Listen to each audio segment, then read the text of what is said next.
Nabi SAW mengatakan antara sholat subuh sampai sholat zuhur. Akhirnya ketika matahari berada di tengah, itu masuk waktu larangan. Tapi banyak ulama yang mengatakan tetap mengqadha yang lebih utama adalah di waktu duha. Jadi yang biasa sholat malam, kalau dia biasa sholat 11 rakaat umpamanya, maka dia menggantikannya di waktu duha itu 12 rakaat. Kenapa? Karena sholat witir itu di malam hari. Di siang hari sholatnya harus genap. Ana biasa witir malam itu 3 rakaat. Berarti di waktu duha antum sholatnya 4 rakaat. Yang biasa witir 5 rakaat. Waktu duha antum 6 rakaat. Kalau itu antum lakukan, Nabi SAW mengatakan ka'annama qara'ahu minal lail. Sama aja antum baca siang atau malam sama. Pahalanya itu sama. Kenapa? Karena antum ketinggalan. Ada sebab yang membuat antum tidak melaksanakannya. Bukan dengan sengaja. Maka ini menunjukkan buat kita nih. Jangan pernah meninggalkan amalan sunnah yang biasa kita rutinkan. Antum biasa sholat ba'diyah maghrib, ba'diyah isya, jaga. Terkadang orang kita tahu sholatnya lebih baik di rumah. Tapi terkadang sampai rumah antum gak sholat. Karena ada tamu. Karena suasananya anak-anak ribut di rumah. Mau main sama bapaknya. Maka antum laksanakan di masjid gak apa-apa. Walaupun memang mengurangi fadilahnya. Akan tetapi tetap kita menjaga sholat tersebut. Baik, barakallahu fiik. Lanjutkan.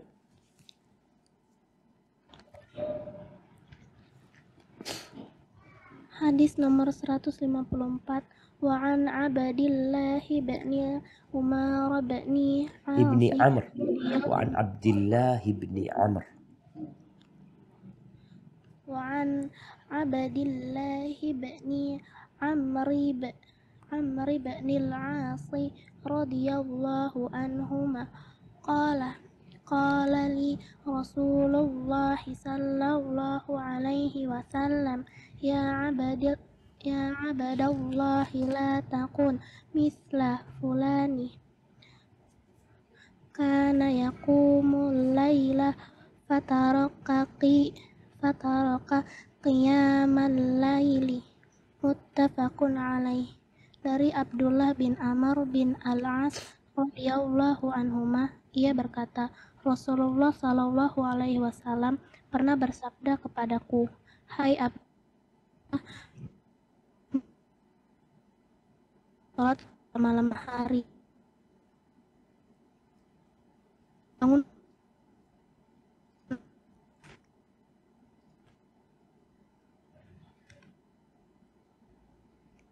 Baik. Putus sebentar enggak? Nah, hadis yang kedua dalam bab ini. Hadis Abdullah bin Amr bin Al-As. Dia mengatakan bahwasanya Rasulullah sallallahu alaihi wasallam mengatakan kepada aku. Jamaah di sini menunjukkan pentingnya kita untuk dekat sama orang-orang yang berilmu. Dengan harapan kita dibimbing oleh mereka. Kadang-kala kita baca buku, ada hal-hal yang kita tidak memahaminya. Di situ perlu arahan-arahan. Kadang-kala kita melakukan sebuah amalan yang kita merasa baik. Tapi orang yang berilmu memandangnya kayaknya nggak tepat buat antum melakukan itu.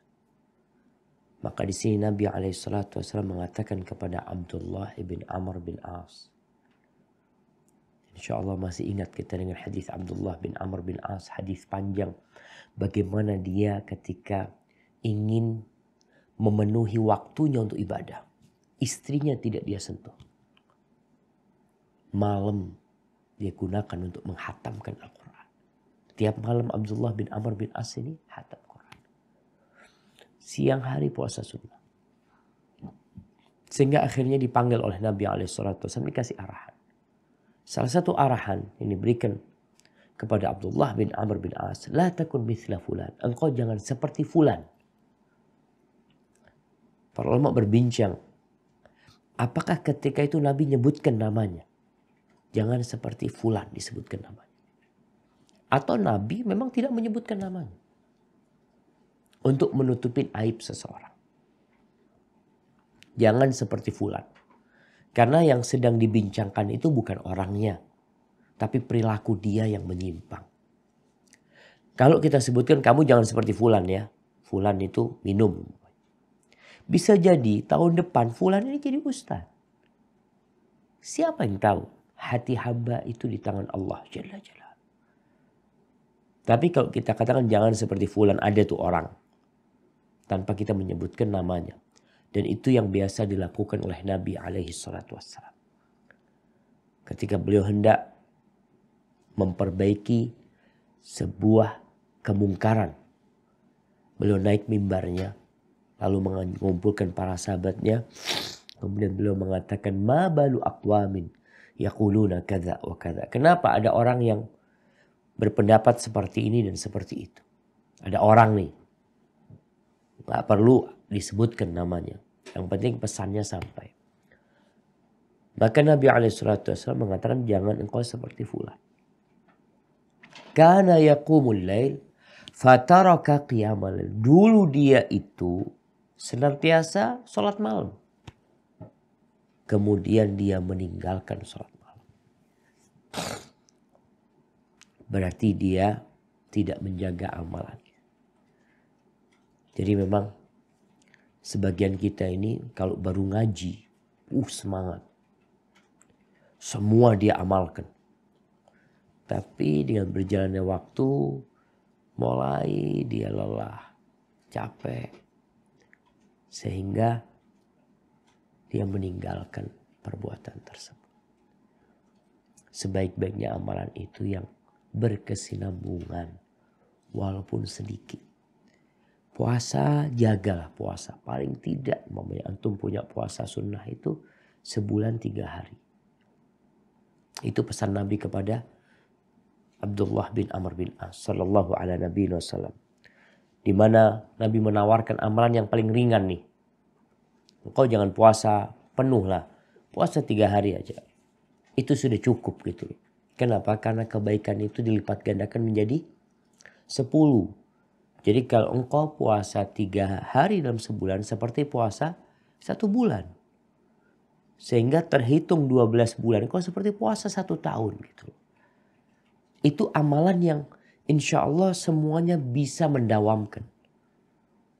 Nggak harus tanggal 13, 14, 15. Nah yang paling utama 13, 14, 15. Tapi kita tidak melakukan itu umpamanya. Aduh susah kadang-kala pas tanggal itu ada kerjaan ya. Nggak bisa melakukan. Ya sudah yang penting 3 hari dalam sebulan terus dijaga. Dan subhanallah jamaah. Ada permisalan baik. Itu yang kita ingin diri kita menjadi contoh yang baik.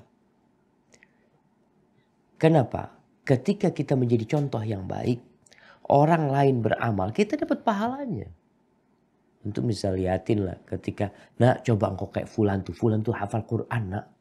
Baru umurnya 12 tahun udah hafal Quran. Yang seperti ini akan memotivasi orang untuk ikut beramal kebaikan. Dan orang ini ketika mencontoh fulan, maka fulan akan dapat pahala terus. Tapi kalau jadi contoh buruk, maka dapat dosa terus. Yang sering dikenal dengan dosa jariah sekarang. Karena yang memberi contoh baik, maka dia akan dapat pahalanya dan pahala orang yang mengikutinya. Tanpa dikurangi sedikit pun. Dan sebaliknya, waman sanna sunnatan sayyi'atan fa'alaihi wizruha wa wizru man amila biha min ba'dihi min ghairi an yanqusa min ujurihim syai'an. Maka dia dapat dosanya dan dosa orang yang mengamalkan setelah dia itu tanpa mengurangi dosa mereka. Artinya Kalau dosa ini bobotnya 10, antum mengamalkan dosa 10. Fulan nyontoh antum, dapat dosa 10. Antum ditambah 10 lagi. Tanpa dikurangin dosanya dia. Antum plus dosa 10. Ada 10 orang yang ikutin antum, 100 dosa ditambahkan kepada antum. Maka jadilah contoh yang baik. Kadangkala sebagian di antara kita dulu ketika SMA mungkin jadi contoh buruk buat teman-temannya. Dia yang ngajak teman-temannya ngerokok umpamanya. Akhirnya sekarang dia tobat gak ngerokok. Maka berusaha untuk mengajak mereka kembali kepada kebaikan. Supaya antum dapat pahalanya. Nah, silakan dilanjutkan. 155. Wa an Aisyah radhiyallahu anha qalat kana Rasulullah sallallahu alaihi wasallam idza qatatnuhu salatu minal laili min waja'in aw ghairi shalla minan nahari fintai asyarata rak'ah. Dari Aisyah radhiyallahu anhu, ia berkata, jika Rasulullah Shallallahu alaihi wasallam tidak mengerjakan sholat pada suatu malam karena sakit atau alasan syar'i lainnya, maka beliau pun mengerjakan sholat sebanyak 12 rakaat pada siang hari. Hadis riwayat Muslim. Subhanallah nih ya. Kita ini kadangkala merasa punya alasan untuk tidak puasa. Kita biasa puasa Senin Kemis. Lalu kita Senin sakit, diganti Selasanya.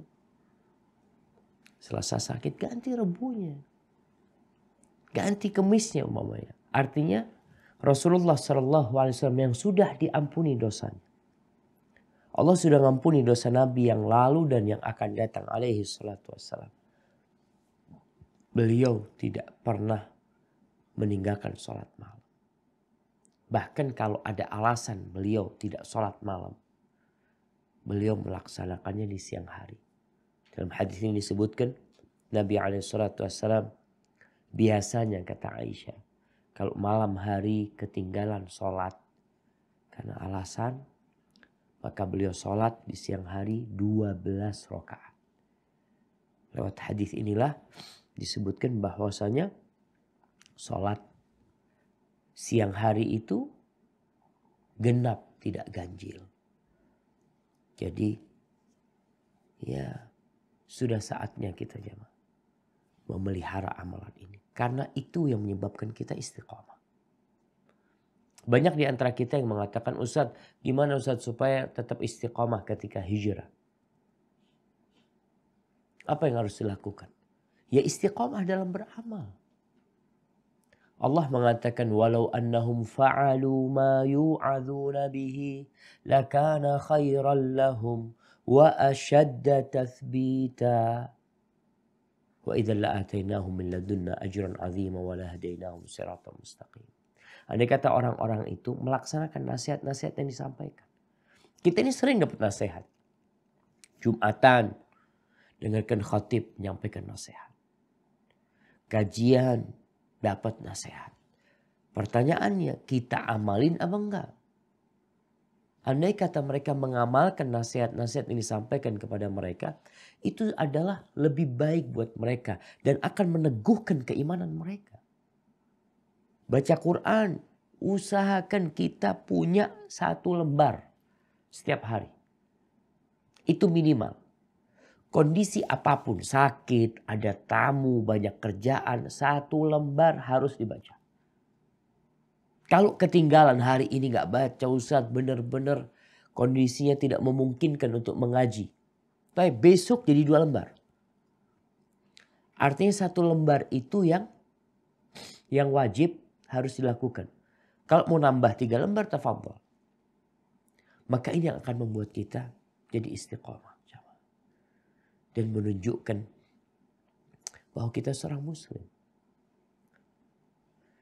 Orang itu kalau akan dimatikan sesuai dengan amalan dia. Kalau dia punya amalan, subhanallah ya, ana dapat sebuah potongan video ada acara joget-jogetan gendang gempul gitu ya. Subhanallah, lagi joget jamaah jatuh-jatuh sampai mati di sana. Karena apa? Karena itu dia istiqomah di sana. Ya sudah, engkau istiqomah di jalan itu, engkau akan dimatikan di atas amalan tersebut. Dan jangan lupa berdoa. Artinya untuk memelihara amalan ini, jangan bersandar kepada kekuatan kita. Kita ini makhluk yang lemah. Minta tolong sama Allah SWT. Dengan baca doa, Allahumma a'inni ala dzikrika wa syukrika wa husni ibadatika. Nah, barakallahu fiik. Kita sudah menyelesaikan bab ini. Kita akan masuk kepada bab yang selanjutnya. Ini bab yang sangat agung sekali. Yaitu bab al-amr bil muhafadhah ala sunnah wa adabiha. Bab perintah memelihara sunnah. Kita berada di masa banyak orang kalau dikatakan ini sunnah Nabi SAW. Oh kan cuma sunnah. Al-Imam Nawawi dalam kitabnya Riyadhus Shalihin sudah membuat sebuah bab. Judulnya Babun al-amru bil muhafadhah ala sunnah wa adabiha. Bab perintah memelihara sunnah ini. Menjaga sunnah ini dan etika-etika. Bukan malah ditinggalkan. Kalimat sunnah kadangkala membuat orang jadi kurang suka. Kajian sunnah. Artinya kajian yang mengajak orang untuk menjaga sunnah. Yang diajarkan oleh Nabi SAW. Apa yang disebut sunnah? Sunnah itu adalah ma'udhifa ilan Nabi SAW. Yang disandarkan kepada Nabi SAW. Min qaulin, baik itu ucapan Nabi, au fi'lin, atau itu perbuatan Nabi, au takririn, itu ketetapan-ketetapan Nabi SAW. Itu jadi sunnah yang seharusnya kita menjaganya. Gimana kita akan memelihara sunnah kalau kita nggak pernah tahu mana yang sunnah? Orang yang menjaga sunnah, maka insya Allah dia akan terhindar dari bid'ah. Kenapa? Karena dia tahu ini loh Nabi yang ngamalkan. Ini Nabi yang ngajarin. Loh, ini kan baik, tunggu dulu. Kalau bicara ini baik, semua orang punya standar kebaikan yang berbeda-beda. Bisa jadi standar kebaikan antum beda sama punya anak.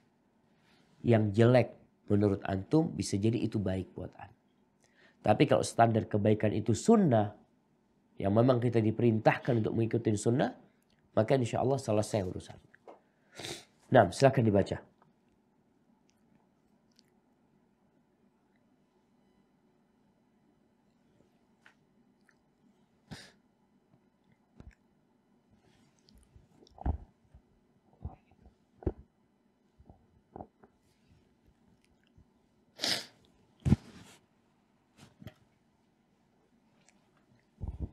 أعوذ بالله من الشيطان الرجيم ما أفاء الله على رسوله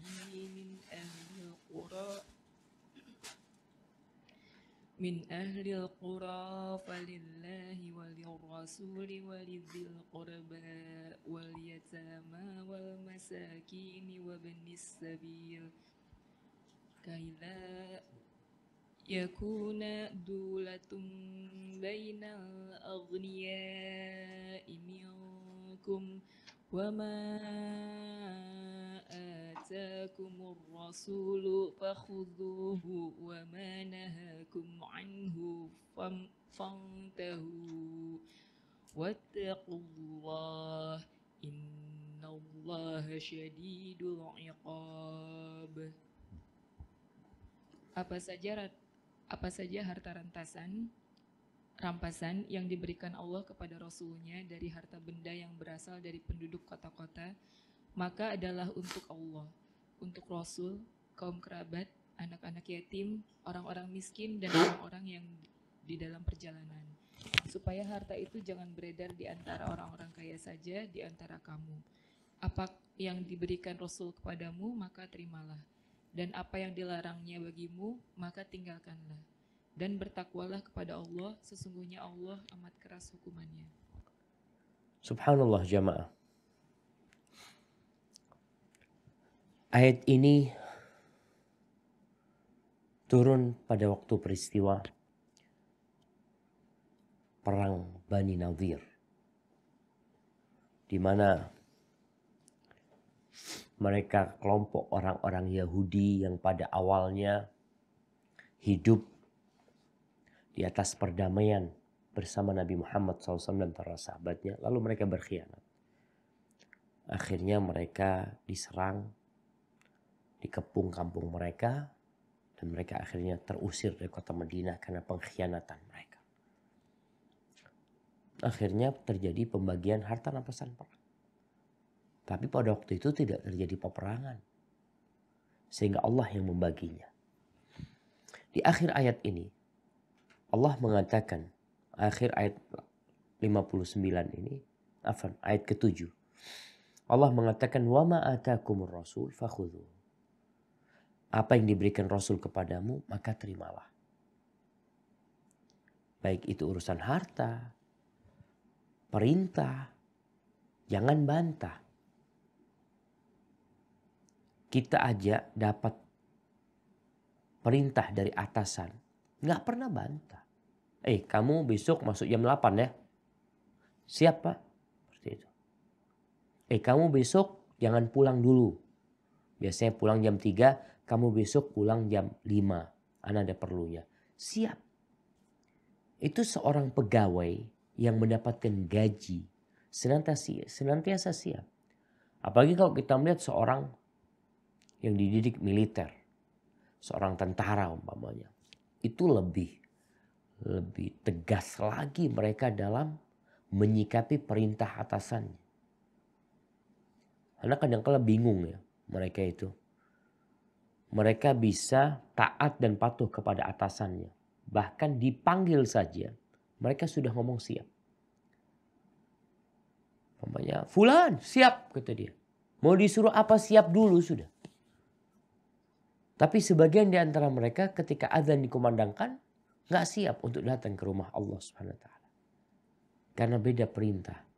Itu perintah atasannya manusia, yang menurut dia bahaya kalau aku tidak taat kepadanya, akan mengganggu jalur prestasi dia mungkin untuk mendapatkan jabatan yang lebih baik, sehingga dia taat dan patuh. Lupa kalau yang memiliki alam semesta ini Allah Jalla Jalla. Di sini Allah memerintahkan kepada kita untuk menerima semua yang diberikan oleh Nabi SAW. Wa ma nahakum anhu fantahu. Dan apa yang dilarang olehnya, apa yang dilarang oleh Nabi SAW, maka kalian tinggalkan. Dan Allah tutup ayat ini dan mengatakan, wattaqullah innallaha syadidul iqab. Kalian bertakwalah kepada Allah. Takutlah kepada Allah. Kenapa? Innallaha syadidul iqab. Allah itu sanksinya sangat keras. Kalau mungkin kita tidak taat dengan aturan perusahaan, kita di PHK selesai. Cari kerjaan di tempat lain. Mungkin dengan di PHK ternyata kita bisa dapat usaha sendiri yang lebih bagus penghasilannya daripada menjadi pegawai. Itu mungkin terjadi. Tapi kalau Allah yang ditentang, Nabi SAW yang dibantah, subhanallah, azab yang teringan, paling ringan di neraka itu orang yang di kakinya dipasang sandal dari bara api atau sepatu dari bara api, otaknya mendidih.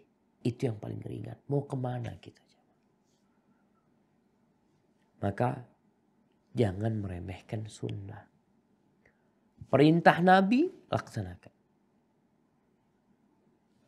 Nah, lanjutkan.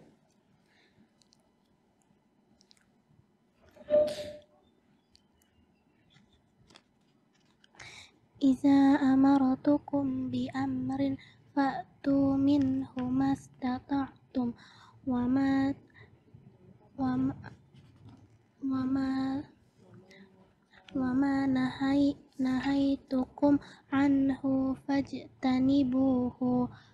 Apabila aku memerintahkan kalian untuk mengerjakan sesuatu, Nah, maka afwan. kerjakanlah. Yang dibaca ayatnya masih. Di surat An-Najm ayat 3 dan 4. A'udzu billahi minasyaitonir rajim. Wama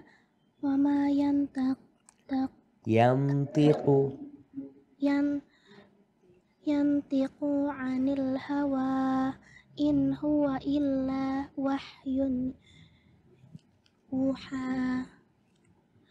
Dan tidaklah yang diucapkannya itu Al-Quran menurut keinginannya, dan tidak lain Al-Quran itu adalah wahyu yang diwahyukan kepadanya. Quran surat An-Najm ayat Baik. 3-4. Subhanallah. Allah mengatakan tentang ucapan Nabi SAW. Wa ma yantiqu 'anil hawa in huwa illa wahyu yuha. Allah mengatakan, ketahuilah yang dibicarakan oleh Nabi SAW itu bukan dari hawa nafsu. Karena ada orang-orang musyrik dan di masa sekarang ada manusia-manusia yang masih mengklaim bahwasanya Quran itu bikinan Nabi Muhammad SAW. Bahwa kitab suci umat Islam ini nggak suci, kata dia. Padahal Allah mengatakan wa ma yantiqu 'anil hawa. Nabi itu tidak berbicara dari hawa nafsunya.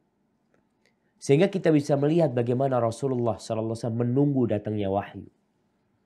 Ada sebuah permasalahan, beliau nggak bisa jawab.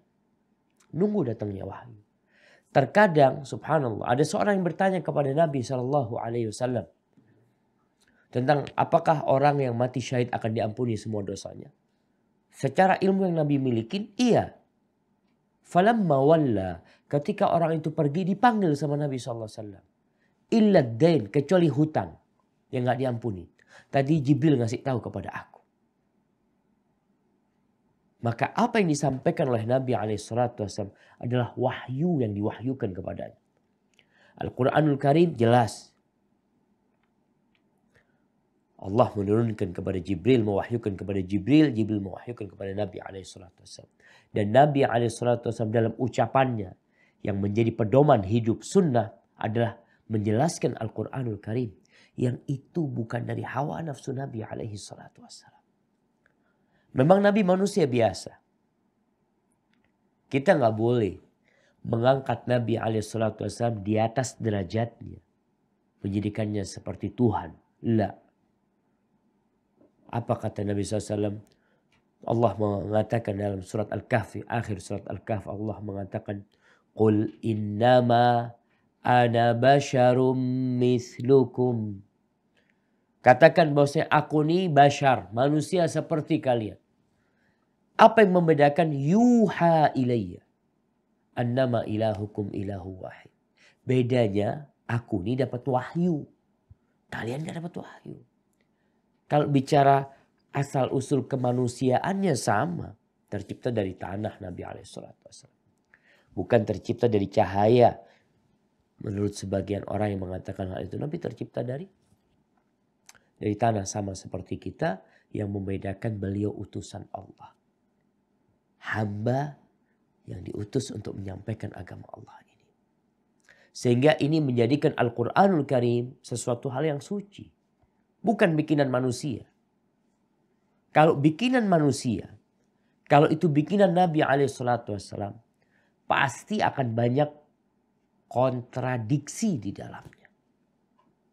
Itu yang namanya bikinan manusia. Kita lihatlah undang-undang yang dibuat oleh manusia. Yang buat 1000 orang pun akan direvisi. Pasti ya. Kenapa? Karena itu hasil karya manusia. Yang penuh keterbatasan. Ketika dia bikin undang-undang, umpamanya bikin undang-undang tahun 20, nanti tahun 40 direvisi. Nanti ya kita bisa lihat di negeri kita.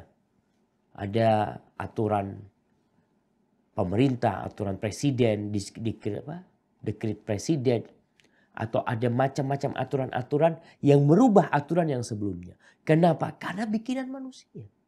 Quranul Karim yang dibawa oleh Nabi SAW kepada kita nggak ada mengalami revisi. Kalaupun dulu terjadi revisi, itu Allah pun yang merevisi.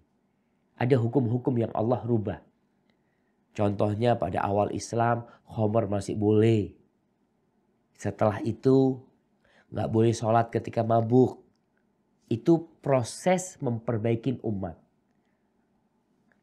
Setelah itu diharamkan dan selesai. Sampai saat ini pun tidak akan ada yang bisa merubahnya. Dan kalau ada yang meragukan Al-Quranul Karim, kalian itu orang yang berakal. Allah sudah menantang orang-orang kafir Quraisy. Apa kata Allah? Qul in kuntum fi raibin mimma nazzalna ala abdina. Katakan kalau kalian ragu dengan apa yang kami turunkan kepada hamba kami, fa'tu bi suratin min mithli. Kalian datangkan satu surat yang sama dengannya. Satu surat. Quran ini terdiri dari 114 surat. Surat terpendek 3 ayat. Datangkan yang seperti itu. Ajak seluruh umat manusia. Kalau engkau orang partai, ajak semua anggota partaimu. Kalau engkau seorang yang memiliki negara, ajak semua pendudukmu. Kalau engkau orang yang berkuasa, ajak semuanya.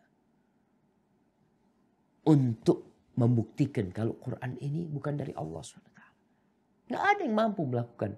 Tantangan itu sudah 1440 tahun yang lalu. Bahkan sebelumnya.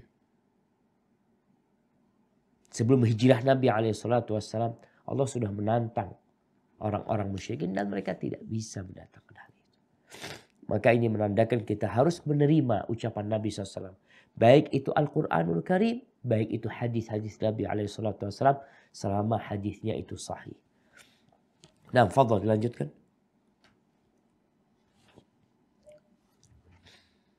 Allah Ta'ala juga berfirman, A'udzubillahiminasyaitonirrajim, Bismillahirrahmanirrahim. Qul in kuntum tuhibbunallaha fattabi'uni yuhibbukumullahu wa yaghfir lakum dzunubakum. Katakanlah wahai Muhammad, jika kalian benar-benar mencintai Allah, ikutilah aku. Niscaya Allah mencintai kalian dan mengampuni dosa-dosa kalian.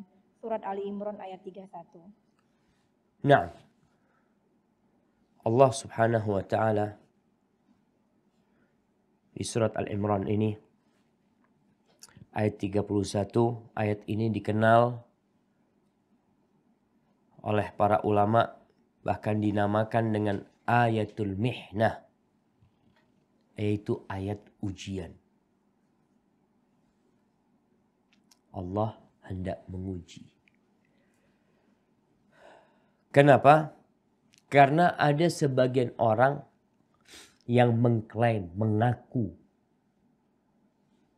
Mengaku apa? Mengaku mereka mencintai Allah. Kalau bicara mengaku-ngaku itu hal yang mudah.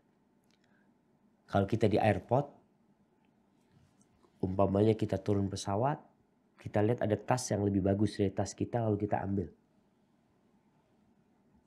Ketika mau keluar pintu, di situ ada orang airline yang sedang mengecek. Benar nggak tas ini milik Bapak? Ditanya mana tiketnya atau mana tanda bagasinya. Tanya. Kenapa? Kalau mengaku semua bisa. Siapa yang tidak bisa mengaku ini barang milikku? Makanya al-bayyinatu 'alal mudda'i. Orang yang mengaku sesuatu miliknya harus mendatangkan bukti. Apa bukti itu milikmu? Ketika orang mengatakan kami cinta kepada Allah Subhanahu wa taala, mereka menantang Nabi Muhammad SAW. Mereka mengatakan, oh kita ini cinta sama Allah. Perbuatan kita ini bentuk cinta kepada Allah SWT. Maka Allah turunkan ayat untuk menguji kebenaran akuan mereka. Apa buktinya? Fattabi'uni yuhbibkumullah wa yaghfir lakum dzunubakum. Kata Allah, ikuti aku. Ikuti Nabi Muhammad SAW. maka Allah akan cinta kepada kalian dan Allah akan mengampuni dosa kalian. Wallahu ghafurur rahim. Allah itu maha pengampun dan maha pengasih. Artinya kalau engkau mungkin sebelumnya tidak mengikuti Nabi SAW, sekarang kemudian mengikuti Nabi SAW, Allah ampuni dosa-dosamu yang lalu. Maka ayat ini benar-benar ayat ujian. Siapa saja yang mengaku cinta kepada Allah,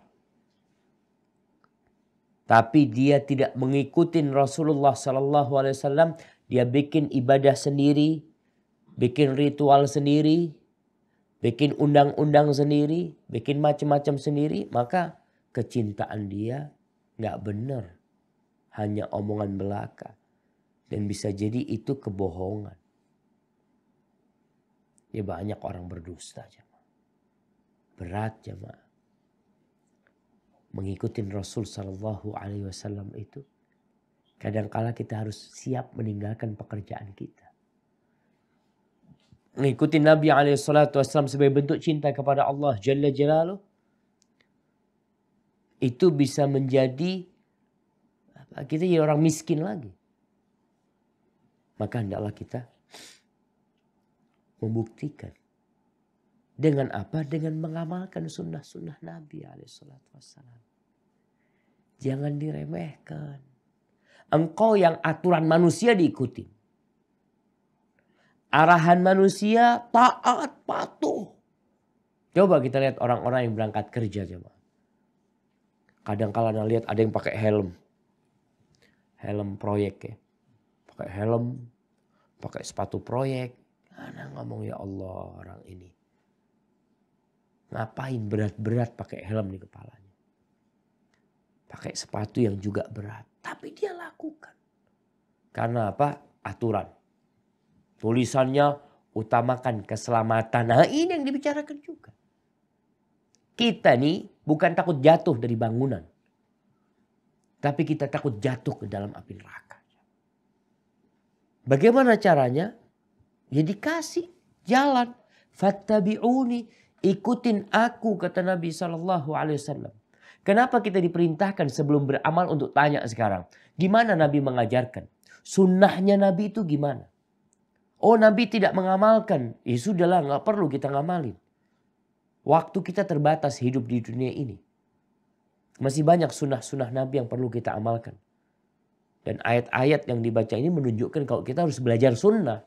Harus ngaji sunnah.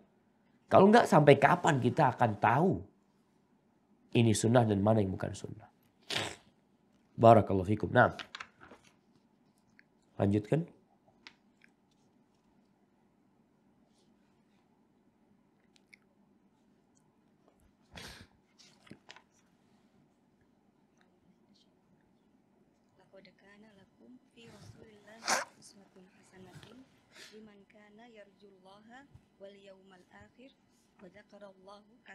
Wa dzakarallaha katsiran. Sesungguhnya telah ada pada diri Rasulullah itu suri tauladan yang baik bagimu, yaitu bagi orang yang mengharap rahmat Allah dan kedatangan hari kiamat, dan dia banyak menyebut Allah. Barakallahu fikum. Tapi di sini Allah Jalla Jalaluh telah memberikan kepada kita contoh. Manusia itu suka mencontoh. Yang dia lihat, dianggap bagus, biasanya dia akan tiru.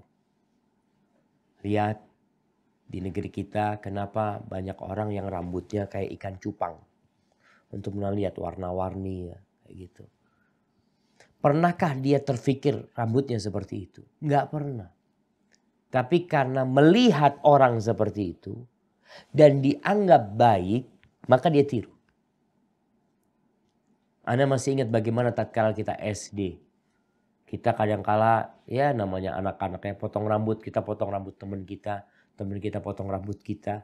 Itu kadangkala ada istilahnya petal ya. Kecukur itu garis gini. Kita nangis ya, malu. Tapi kenapa sekarang orang melakukan itu nggak malu? Karena ada yang dicontoh. Oh seperti fulan. Siapa fulan ini? Biasanya public figure yang dicontoh. Mau pemain bola, mau artis, mau siapa. Itu menjadi contoh buat mereka. Subhanallah. Kita waktu dulu ya waktu di pesantren lah. Ana masih ingat kita pakai celana. Kadang kala main bola kemudian sobek. Lututnya ini sobek. Kita malu mau pakai yang sobek gitu. Kita jahit. Sekarang orang pakai celana memang sobek-sobek. Kenapa mereka melakukan itu dan merasa baik? Karena ada yang dicontoh. Kalau pemikiran dia nggak akan mungkin dia menerima, logika dia nggak nerima. Yang namanya sobek ini harus dijahit. Sekarang dijual jemaah. Orang beli. Contoh. Karena manusia punya naluri mencontoh. Maka Allah utus Nabi Muhammad SAW sebagai contoh buat kita. Allah mengatakan di surat Al-Ahzab ayat 21. Laqad kana lakum fi Rasulillah uswatun hasanah. Sungguh telah ada pada diri Rasulullah sallallahu alaihi wasallam suri teladan yang baik bagimu. Yang baik. Ada suri teladan yang buruk. Kita melihat kenapa anak-anak kecil ngerokok. Kenapa? Kita lihat anak SD ngerokok, SMP ngerokok, SMA ngerokok. Apakah ada yang memberikan informasi kepada mereka? Anak-anak di sekolahan, Pak Guru mengatakan, anak-anak rokok ini bagus ya. Ini bisa untuk membuat engkau semakin jantan dengan merokok. Nggak ada. Terus kok bisa mereka merokok? Contoh. Ada yang dicontoh sama mereka. Kenapa? Iklan-iklan di pinggir jalan itu begitu besarnya masalah rokok. Supaya orang merokok. Dengan melihat, oh ini loh kayak gini. Seperti ini. Sedangkan suri teladan yang baik ada di diri Nabi SAW. Itu yang baik. Tapi tidak semua orang bisa menerimanya. Maka Allah sebutkan bahwasanya suri tauladan ini bisa dicerna dan difahami liman kana yarjullah wal yaumil akhir. Buat orang yang beriman. Berharap dia akan dibangkitkan. Percaya dengan hari kebangkitan. Dia yakin kalau setelah kematian ini dia akan dikeluarkan dari kuburnya, akan digiring ke padang mahsyar, akan melewati sirat. Ada yang jatuh dalam api neraka dan ada yang selamat menuju ke surga Allah SWT. Wal yaumil akhir. Berharap Allah dan hari akhir. Kemudian yang ketiga. Wa dzakarallaha katsira. Orang ini berzikir. Mengingat Allah Jalla Jalla. Artinya dalam benak dia subhanallah. Walhamdulillah. Wa la ilaha illallah. Wallahu akbar. Nah, inilah ayat-ayat. Dan masih banyak sebenarnya ayat-ayat lain yang menunjukkan tentang pentingnya kita mengamalkan sunnah yang diperintahkan oleh Nabi Muhammad SAW. Kita akan masuk kepada hadis yang pertama dalam pembahasan bab ini. Nah, silahkan.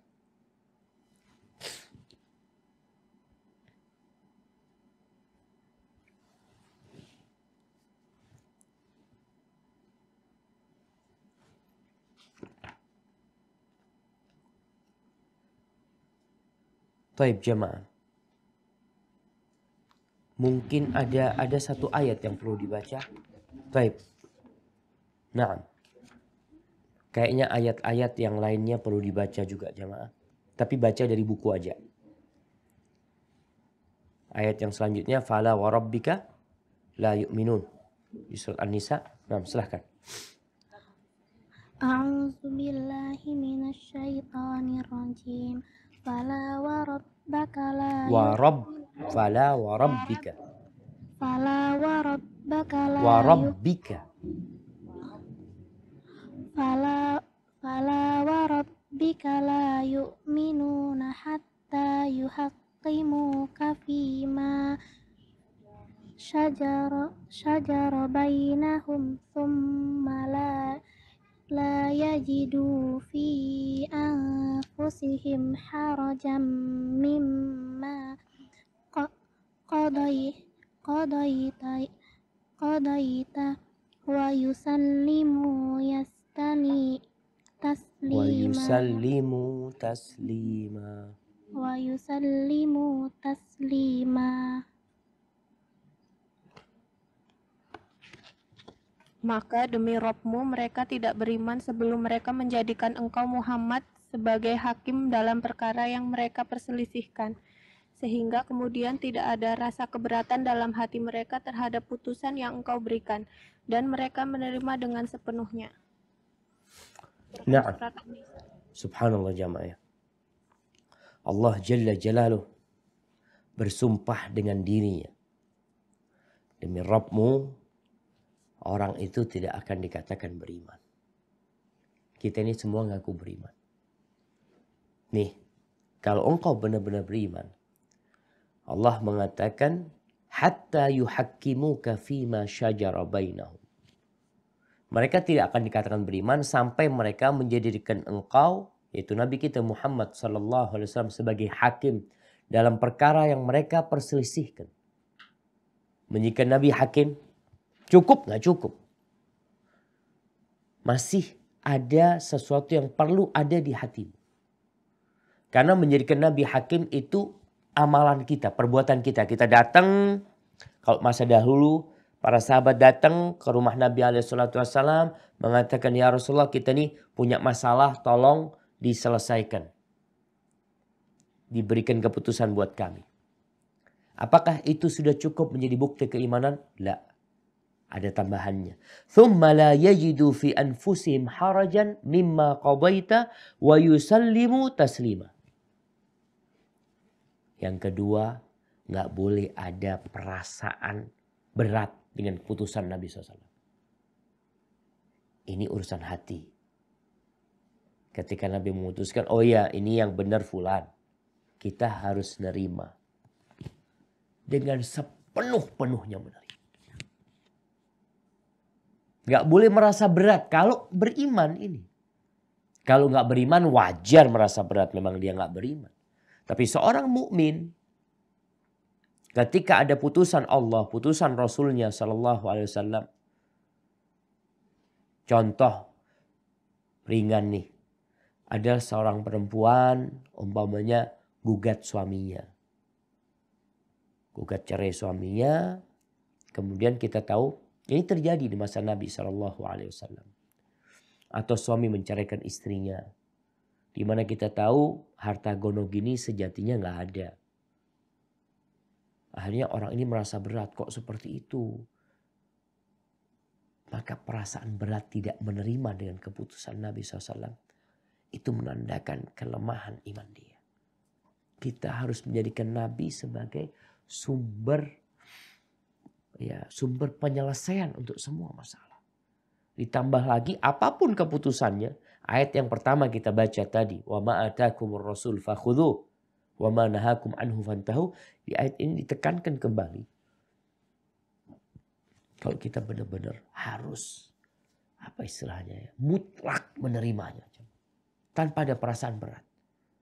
Kok kayaknya gak adil ya. Suudzon sama Allah dan Rasul. Umpamanya seorang wanita, orang tuanya meninggal dunia, dia ngurus warisan. Kok ternyata saya dapat bagian sedikit ya. Seorang ibu, suaminya meninggal dunia, pembagian warisan. Ibu dapat berapa kalau punya anak? Dapat 1/6. Dilihat loh, bagianku kok sedikit ya. Nah, ini kok nggak adil kayaknya. Subhanallah. Hati-hati. Kita harus menerima. Kenapa? Karena itu pasti adil. Masalahnya kita aja yang gak paham. Kita ini merasa bisa. Merasa mampu. Merasa paling cerdas. Merasa. Tapi cuma perasaan. Tidak sesuai dengan realita. Nah. Kemudian. Ayat yang selanjutnya. Yang di surah An-Nisa. Fa in tanaza'tum fi syai'in. Azza wa Jalla juga berfirman. A'udzubillahi minasyaitonirrajim. Bismillahirrahmanirrahim. Fa in tanaza'tum fi syai'in farudduhu ilallahi wa rasuli in kuntum tu'minu. Afan, kalau bisa dibaca dari Al-Quran. Dibaca lengkap. Ini potongan ayat. Dibaca lengkap.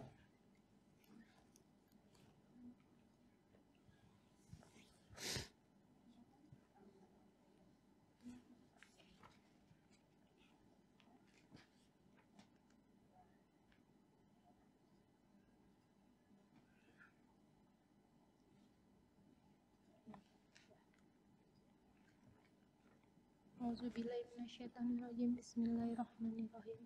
Ya ayyuhallazina amanu atiullaha wa atiur rasul Wa ati'ur rasul.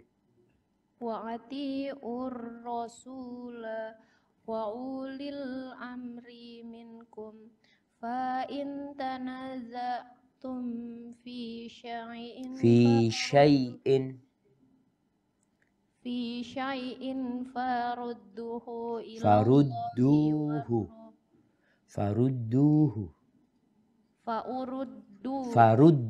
farudduhu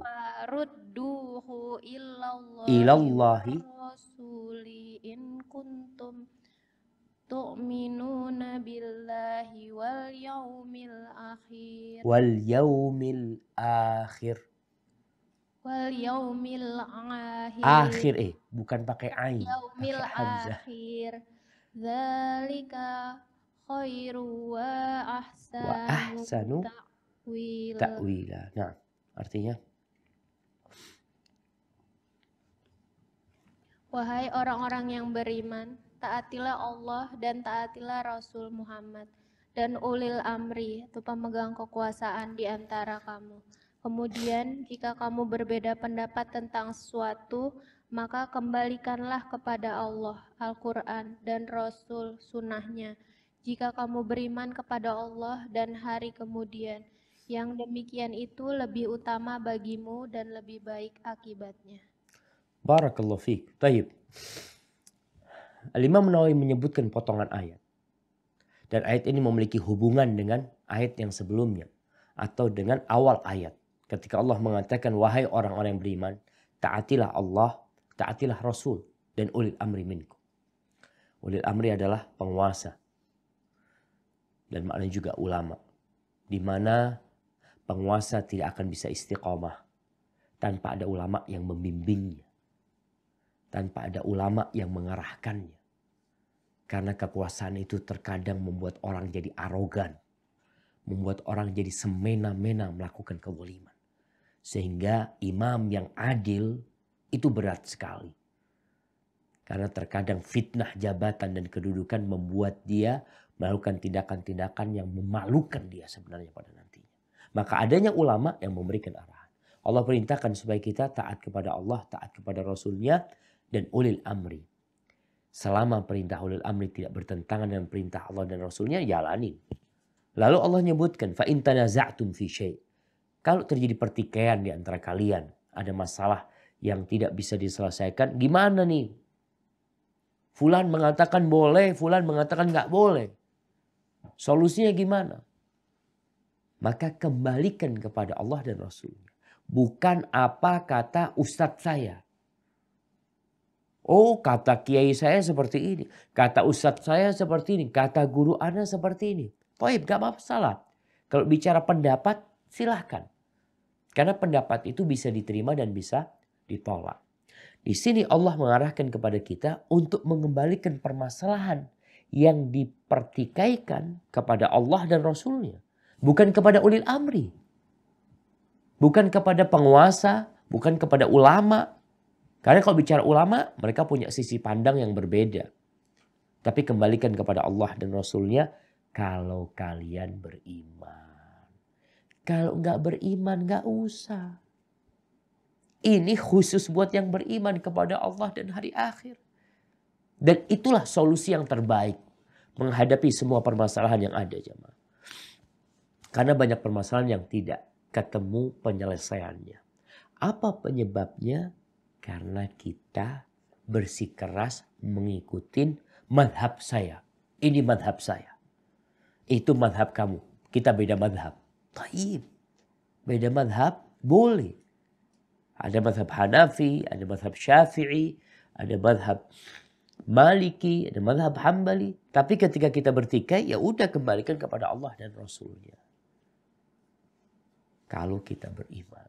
Sehingga jamaah, kita diperintahkan untuk menjaga ukhuwah Islamiyah. Persaudaraan. Tapi bukan berarti kita tidak beramar ma'ruf nahi mungkar. Sudah pendapatmu, pendapatku. Kalau pendapatnya salah, Imam Syafi'i mengkoreksi gurunya. Imam Syafi'i mengkoreksi madhab Hanafi. Dan itu tidak dikatakan merusak persaudaraan. Tidak. Yang salah tetap dikatakan salah. Bahkan dia punya pendapat, punya dalil. Imam Abu Hanifah, iya. Tapi dikoreksi oleh Imam Syafi'i. Dan terjadi perdebatan antara Imam Syafi'i dan muridnya Imam Hanafi. Kalau nggak salah Abul Hasan. Itu terjadi dialog, diskusi di antara mereka. Kenapa Imam Syafi'i melakukan itu? Karena dia faham. Memang kalau ada masalah yang diperselisihkan, balikinnya itu bukan nafsi-nafsi. Menurut kamu, menurut saya, Enggak. Ini masalah harus dikembalikan kepada Allah dan Rasulnya. Baik, barakallahu fikum. Nah, dilanjutkan.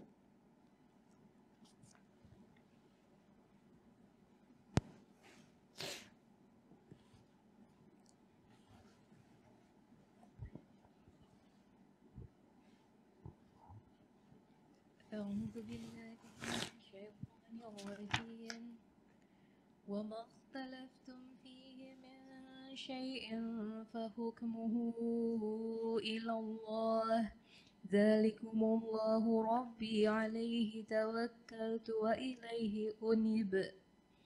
Tentang sesuatu apapun kamu berselisih, maka putusannya terserah kepada Allah. Yang mempunyai sifat-sifat demikian, itulah Allah Tuhanku. Kepadanya lah aku bertawakal dan kepadanya lah aku kembali. Baik, ini seperti ayat yang sebelumnya. Allah mengatakan wa makhtalaftum fihi min syai'. Dan apapun yang kamu perselisihkan padanya tentang suatu perkara. Penyelesaiannya gimana ini? Ya, penyelesaiannya terserah kepada Allah. Fahukmuhu ilallah. Itu kembali lagi kalau kita beriman. Baik. Lanjutkan surat An-Nisa ayat 80. A'udzu billahi minasy syaithanir rajim. Man yuti'ir rasul faqad ata'a Allah. Wa man tawalla fama arsalnaka alaihim hafidha.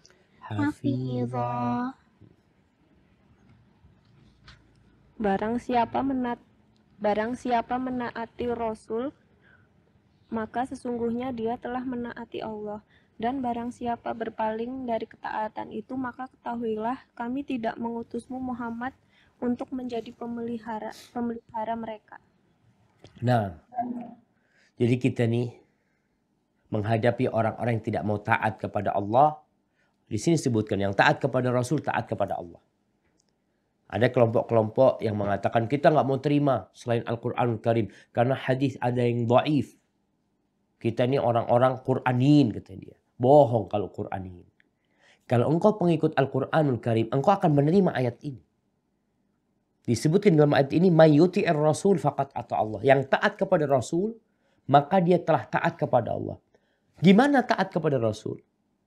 Dengan perintah-perintahnya. Yang dikenal dengan sunnah Nabi SAW. Wa man tawalla, barang siapa yang berpaling, gak mau. Oh, saya gak mau pakai sunnah Nabi SAW. Saya gak mau pakai ajaran Nabi SAW. Gak usah diurusin. Jangan jadi beban buat engkau. Karena apa? Wa ma arsalnaka 'alaihim hafidha. Kami tidak mengutus kamu untuk sibuk memelihara amalan mereka. Oh, mereka harus seperti ini. Ini Nabi SAW. Beliau orang yang sangat peduli dengan umatnya. Sehingga terkadang beliau terbebani. Maka Allah memberikan arahan kepada Nabi SAW. Udah gak perlu diurusin. Tenang aja. Kami mengutusmu itu untuk menyampaikan, tidak untuk menjaga amalan mereka. Jadi ayat ini menunjukkan kalau kita diperintahkan untuk taat kepada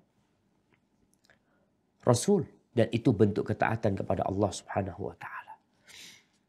Nah, kemudian kita lihat di sini disebutkan sebuah hadis yang disabdakan oleh Nabi alaihi salatu wassalam. Nah, man ata'ani faqad ata' Allah. Barang siapa yang taat kepadaku, maka dia telah taat kepada Allah Subhanahu wa ta'ala. Dan barang siapa yang bermaksiat kepada aku, kata Nabi SAW, maka dia telah bermaksiat kepada Allah Subhanahu wa ta'ala. Baik, dibaca yang di surat An-Nur ayat 63.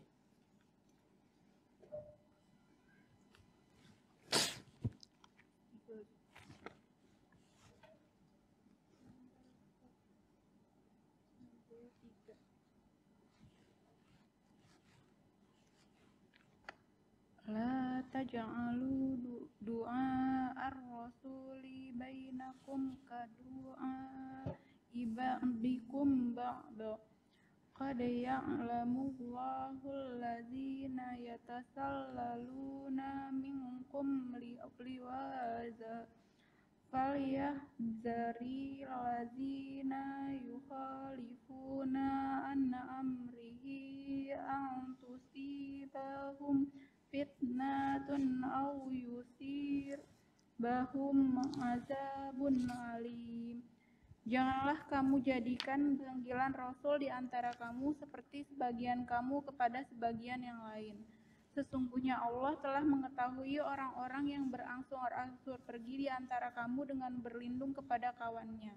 Maka hendaklah orang-orang yang menyalahi perintah Rasul takut akan ditimpa cobaan atau ditimpa azab yang pedih. Barakallahu fikum ya. Ini berkaitan dengan masa sahabat Nabi ya. Ketika ada orang-orang yang Nabi lagi ceramah, dia keluar dulu. Jadi Nabi lagi berpidato, mereka sembunyi di belakang temannya, kemudian kabur. Bisa jadi ada kelompok-kelompok munafikin yang kepanasan, seperti cacing yang kepanasan yang tidak tahan mendengarkan nasihat-nasihat. Kemudian diperintahkan pula bagaimana kita ya ketika berbicara kepada Nabi SAW dengan bahasa yang bagus, dengan tata krama yang mulia. Kemudian Allah nyebutkan kalau ada orang-orang yang masih menyimpang, menyalahi aturan, falyahdharil ladzina yukhalifuna an amrih an tusibahum fitnah. Perintah Nabi dilanggar, perintah Allah dia tinggalkan, maka hendaklah mereka takut akan mendapatkan fitnah. Di antara makna fitnah adalah kekufuran. Jadi orang itu bisa jadi kafir nanti. Perintah-perintah Nabi dia abaikan, gak diurusin. Lebih mementingkan nafsunya, lebih mementingkan ambisi dia. Atau mereka akan ditimpa dengan azab yang pedih. Subhanallah jamaah. Jadi Allah menyebutkan bahwa Nabi SAW itu yang di surat Asy-Syura, wa innaka latahdi ila siratim mustaqim, siratillah. Engkau itu Muhammad benar-benar membimbing manusia, menunjuki manusia kepada jalan yang lurus, yaitu jalan Allah. Kemudian ada orang yang mengabaikan, gak peduli, gak mau mengikutinya. Gak ada sampai sekarang manusia-manusia yang sama sekali gak mau belajar sunnah. Belajar aja enggak. Bahkan fobi dengan kalimat sunnah. Oh ini kajian apa ini? Kita mau belajar apa sih yang diperintahkan Nabi SAW. Baik, dibaca ayat terakhir.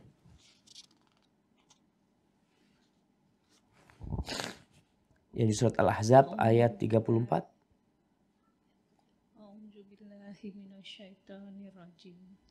Wadkurna mayutla fi butikunna Fi buyutikunna.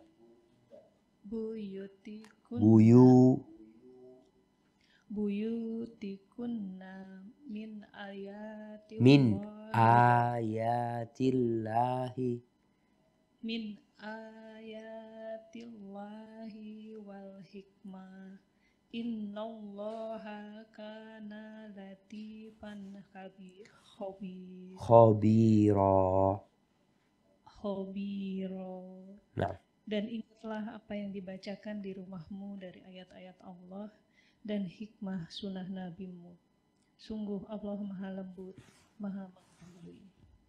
barakallahu fiik. Ini perintah kepada istri-istri Nabi. Artinya ada sunnah-sunnah yang mungkin tidak terpublikasi karena adanya di dalam rumah. Nabi SAW memberikan arahan kepada istrinya, ngobrol sama istrinya, cerita kepada istrinya. Maka di sini Allah memerintahkan agar istri-istri Nabi mengingat dan menyampaikannya tentunya. Maka di sini kenapa banyak hadis yang diriwayatkan Aisyah radhiyallahu taala anha. Mereka diperintahkan untuk mengingat untuk dirinya sendiri. Nabi membacakan Al-Quran kepada mereka, menyampaikan sunnah-sunnah kepada mereka. Kemudian sampaikan kepada manusia. Makanya ada hadis riwayat Aisyah, riwayat Ummu Salamah, riwayat Hafsah, ya, riwayat Zainab. Mereka menyampaikan apa yang mereka dapatkan di rumah Nabi alaihi salatu wassalam. Ini pentingnya orang belajar dan mengamalkan serta mengingat. Kenapa? Kalau tidak, kita kapan akan mengamalkan sunnah? Baik, barakallahu fiik. Kita mungkin cukupkan di sini. Karena waktu asarnya kayaknya semakin maju di sini jamaah. Mungkin kita masuk ke sesi tanya jawab. Jadi untuk hadis-hadis yang disebutkan oleh Imam Nawawi, insyaallah bisa kita kaji pada pertemuan yang akan datang. Masya Allah, ini udah azan. Nah, silahkan kalau ada pertanyaan. Assalamualaikum Ustaz. Ini afwan Ustaz untuk pertanyaannya untuk kajian yang minggu lalu mengenai nazar Ustaz. Mengenai nazar, taib. Ya, Ustaz menjelaskan kemarin itu nazar adalah perbuatan orang yang bakhil dan sebagian ulama malah mengharamkan. Seandainya kalau misalnya kita memang ada satu hajat atau satu keinginan yang kita amat sangat inginkan, sebenarnya tuntunannya seperti apa Ustaz? Apakah misalnya kita berpuasa atau kita kemudian bersedekah dengan tambahan harapan bahwa apa yang kita inginkan itu tercapai? Apakah ada tuntunan yang seperti itu Ustaz? Nah, subhanallah. Iya jamaah. Jadi kalau nazar memang perbuatan yang terlarang dan dibenci ya. Tidak dikeluarkan kecuali dari orang bakhil. Terus yang syar'i gimana kalau kita punya hajat? Kita ingin anak kita umpamanya lulus ujian. Kita ingin orang tua kita yang sakit sembuh. Atau anak kita yang sakit sembuh. Lalu kita mengatakan, ya Allah, kalau nanti anak-anak bin Mubarak, dia mengadukan ada luka di lututnya yang sudah 7 tahun ya, gak sembuh-sembuh. Apa kata Allah bin Mubarak? Coba engkau cari orang yang butuh air ya. Engkau bikinkan sumur buat mereka. Sehingga kalau sumur itu keluar, semoga aku berharap Allah menyembuhkan lukamu. Jadi beramal dan berharap kepada Allah SWT nggak apa-apa. Tentunya kita ikhlas lillahi ta'ala dan mengharap kepada Allah agar Allah mengabulkan permintaan kita. Karena kita tahu tawasul dengan amal soleh termasuk amalan yang dianjurkan. Puasa pun seperti itu. Kita mau puasa umpamanya ada permasalahan yang berat, ya aku mau puasa sunnah. Kenapa? Ya aku berharap Allah memudahkan urusanku. Apalagi doanya orang yang puasa mustajab ya. Maka itu yang seharusnya kita lakukan. Nggak terbalik ya. Kalau nazar itu kan kalau ada hasilnya baru kita mau beramal. Tapi kita beramal sebelum ada hasilnya. Nggak ada urusan kita sudah. Ana mau beramal. Karena sejatinya kita tahu hajat kita mungkin tidak terkabulkan. Tapi amalan kita Allah kabulkan. Karena ada doa-doa yang memang Allah tunda pemberiannya. Nanti di hari akhir. Maka dari itu jangan berhenti beramal. Terus beramallah kita. Barakallahu fikum. Nah.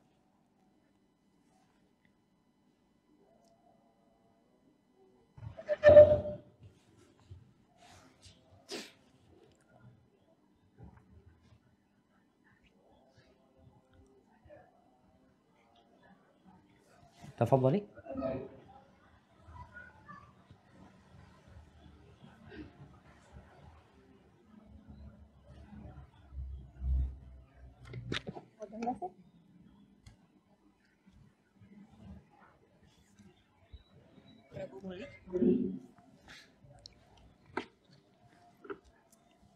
Belum ada, Ustaz. Alhamdulillah.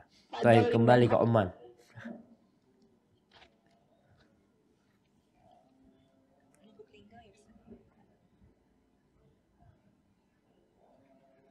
Lubuk Linggau. Assalamualaikum warahmatullahi wabarakatuh. Waalaikumsalam warahmatullahi wabarakatuh.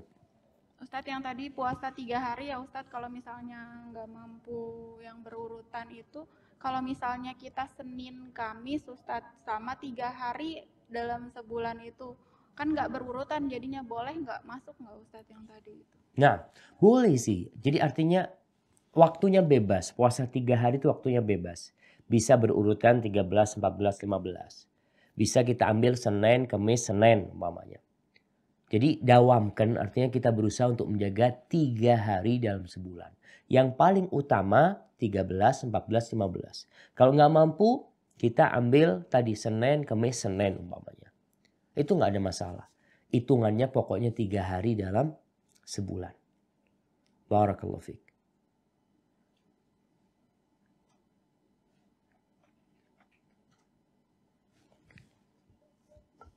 Bismillahirrahmanirrahim. Assalamualaikum warahmatullahi wabarakatuh. Ustaz. Waalaikumsalam warahmatullahi wabarakatuh. Maaf, saya ada 2 pertanyaan nih Ustaz. Yang pertama adalah jika ketiduran atau kelupaan untuk sholat tahajud, kemudian disunahkan untuk menggantikan sholat witir di saat waktu subuh dengan zuhur, ya, sebanyak 12 rakaat. Setelah itu apakah kita harus sholat lagi sholat duha? Satu pertanyaan saya. Kedua,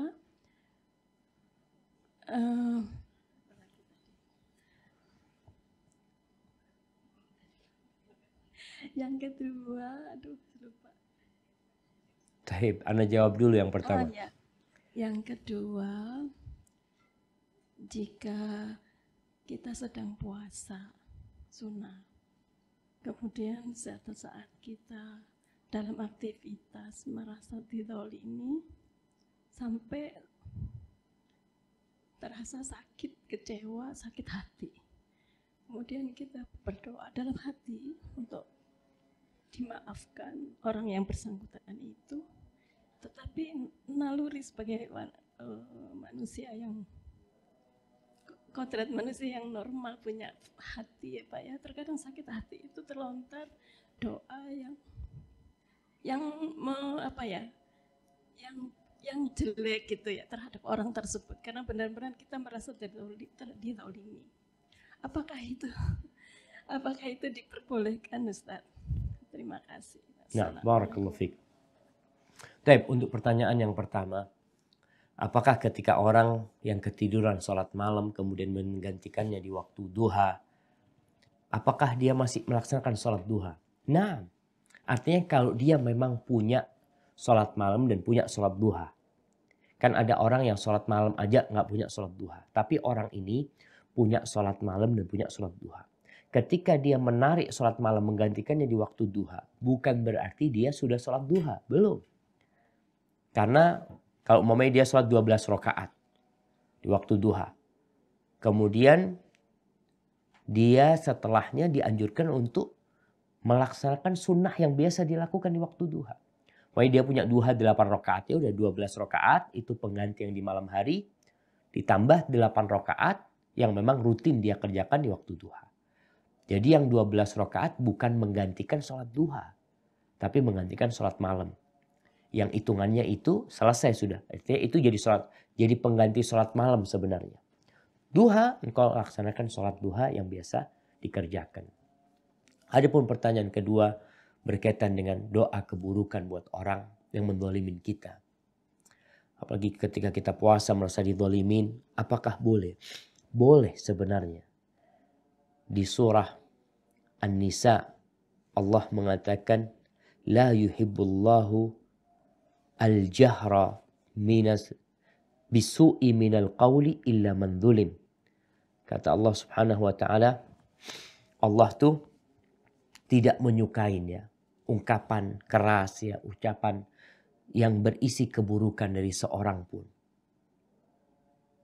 Allah akan memberikan sanksi kalau orang ngomong jelek, ngomong buruk, mendoakan keburukan. Allah akan berikan sanksi. Illa man dhulim. Tapi kata Allah, kecuali orang yang dizalimi. Orang yang dizalimi ini berarti kalau dia mendoakan keburukan, Allah tidak akan memberikan sanksi kepada dia. Atau dia menyampaikan kezaliman itu kepada pihak yang wajib, nggak apa-apa. Wa kana Allahu sami'an alima. Ini di surat An-Nisa ayat 148 ya. Allah tuh maha mendengar dan maha mengetahui apa yang telah terjadi. In tubdu khairan au tukhfuhu au ta'fu an su'in fa innallaha kana afuwan qadiran. Tapi kata Allah, kalau yang kalian tampakkan itu kebaikan, artinya kita sakit hati tapi berusaha untuk menjaga. Kemudian au tukhfu, atau kebaikan itu kita sembunyikan. Tadi kita mau memaafkan orang yang kita sembunyikan. Au ta'fu ansu, atau engkau memaafkan orang yang menzalimimu. Sesungguhnya Allah itu maha memaafkan dan maha kuasa. Baik jamaah, kayaknya mungkin sampai di sini karena kita harus ke masjid. Semoga Allah mudahkan. Kalau ada pertanyaan nanti dilanjutkan di pertemuan yang akan datang. Subhanakallahumma bihamdika asyhadu an la ilaha illa anta astaghfiruka wa atubu ilaik. Assalamualaikum warahmatullahi wabarakatuh.